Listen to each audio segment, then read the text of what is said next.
माझा 14 एप्रिल निमित्त डॉक्टर बाबासाहेब आंबेडकर यांच्या 135व्या जयंतीनिमित्त बंदोबस्त लागला होता आणि माझं पोलीस स्टेशन नांदेडमध्ये विमानतळ होतं. आता विमानतळ पोलीस स्टेशन म्हणल्यानं माझ्या दिमागात पहिल्या वेळेस आले की आता मला विमानतळाकडे जायचं आहे, तिथंच कुठंतरी पोलीस स्टेशन असेल म्हणून.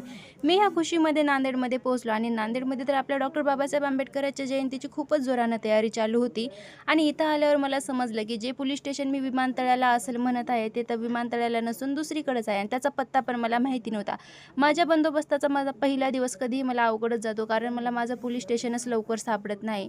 तरी माझ्या मैत्रिणीने एका सांगितली होती की पोलीस स्टेशनला कसं यायचं म्हणून, पण इथून ऑटो पण नव्हते, त्याच्यामुळं मला पायानंच जावं लागलं. आणि जेव्हा मी ही विमानतळ पोलीस स्टेशनची पाटी बघितली तेव्हा मी एवढं खुश झालो की फायनली मी पोहोचलो म्हणून. आता माझे एवढे सारे फॉलोअर्स आहेत, पण एक पण फॉलोअर असा नाही की म्हणते की मॅडम तुमची खूप जास्त बेजारी व्हायली, मी तुम्हाला गाडी घेऊन देतो म्हणून.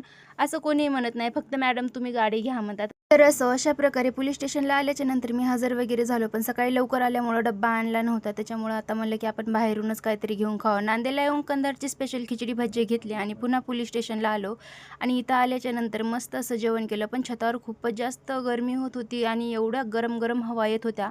आता जेवण वगैरे करून घेतलं, पुन्हा माझा रिझर्व खाली आम्हाला बसायला सांगितलं होतं. बराच वेळ बसला आणि त्याच्यानंतर पुन्हा मग मी छतावर गेलो आणि छतावर बघितलं तर काही तर आंब्याचं झाड होतं खूपच मोठं आणि त्याला तर एवढे मोठे आंबे लागले होते. पण मी प्रामाणिक आहे, एक पण आंबा नाही तुला, कारण तो मला पोहोचतच नव्हता. तर अशा प्रकारे माझा आजचा दिवस होता. Bye bye.